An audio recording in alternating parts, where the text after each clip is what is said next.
Đi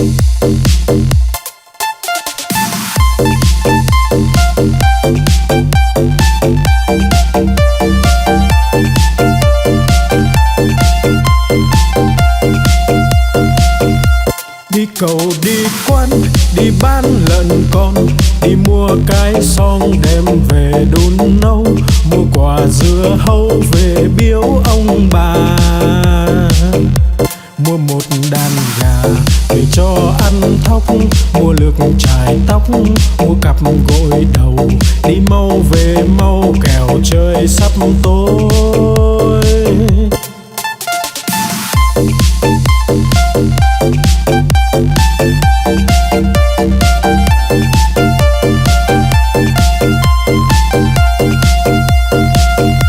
Đi cầu đi quán, đi bán lợn con, đi mua cái xong đem về đun nấu, mua quả dưa hấu về biếu ông bà,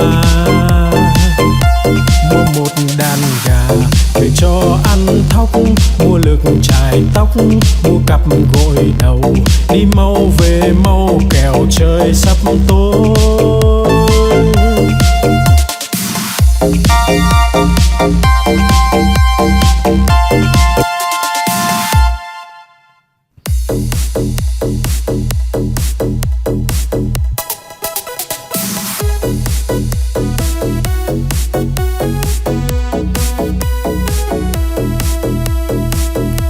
Bướm bay bướm lượn, bướm đậu nhành hoa, khoe đôi cánh đẹp rực rỡ muôn màu. Bướm bay bướm lượn, bướm đón mùa xuân, vàng xanh đỏ tím, bướm bay dợp trời.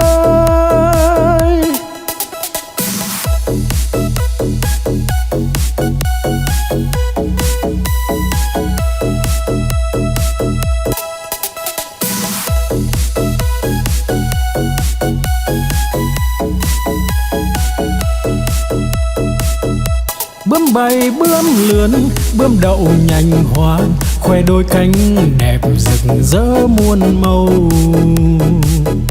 Bướm bay bướm lượn, bướm đón mùa xuân, vàng xanh đỏ tím, bướm bay dợp trời.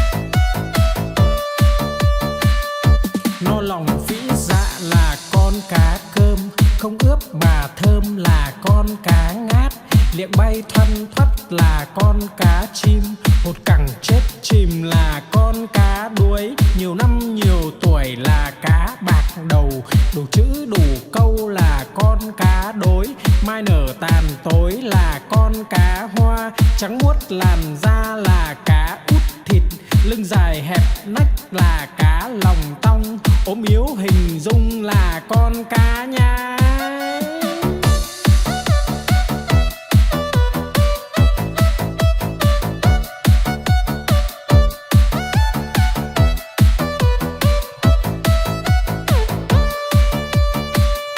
No lòng phĩ dạ là con cá cơm, không ướp mà thơm là con cá ngát, liệng bay thoăn thoắt là con cá chim, hột cẳng chết chìm là con cá đuối, nhiều năm nhiều tuổi là cá bạc đầu, đủ chữ đủ câu là con cá đối, mai nở tàn tối là con cá hoa, trắng muốt làn da là cá út thịt, lưng dài hẹp nách là cá lòng tong, ốm yếu hình dung là con cá nhái.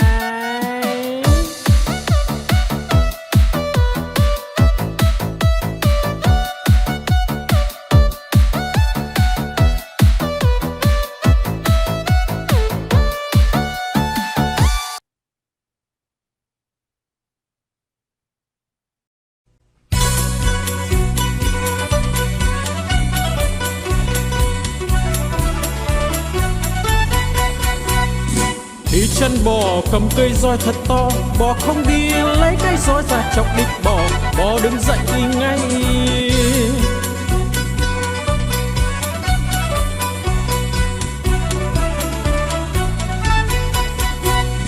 Đi chân bò cầm cây roi thật to, bò không đi lấy cái roi ra chọc đít bò, bò đứng dậy đi ngay.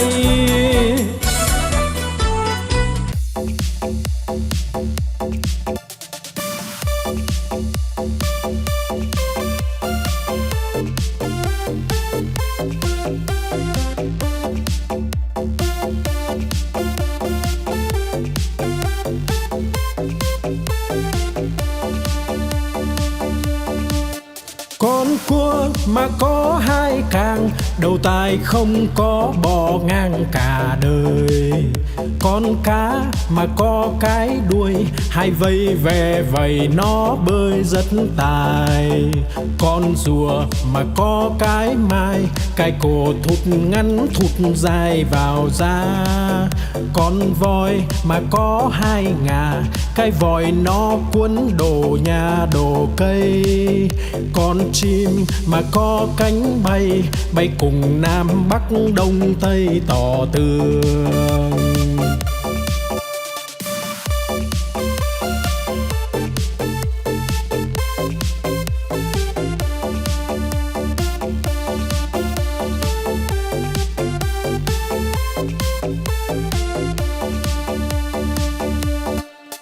Con cua mà có hai càng, đầu tai không có bò ngang cả đời. Con cá mà có cái đuôi, hai vây ve vầy nó bơi rất tài. Con rùa mà có cái mai, cái cổ thụt ngắn thụt dài vào da. Con voi mà có hai ngà, cái vòi nó cuốn đồ nhà đồ cây. Con chim mà có cánh bay, bay cùng Nam Bắc Đông Tây tỏ tường.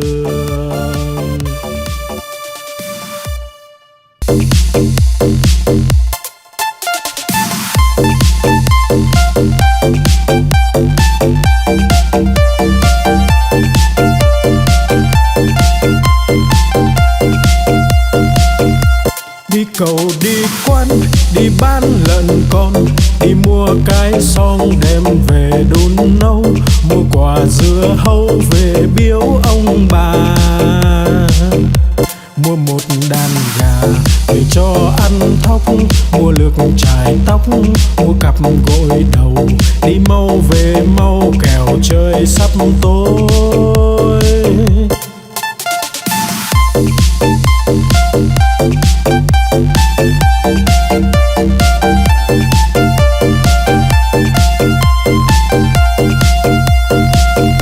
Đi cầu đi quan, đi bán lợn con, đi mua cái xong đem về đun nấu, mua quả dưa hấu về biếu ông bà.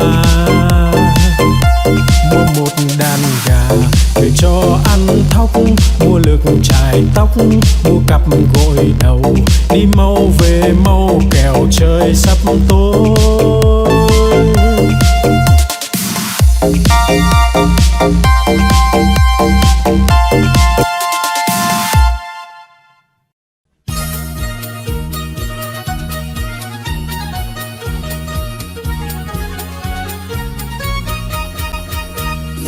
Đi chân bò cầm cây roi thật to, bò không đi lấy cái roi ra chọc đít bò, bò đứng dậy đi ngay.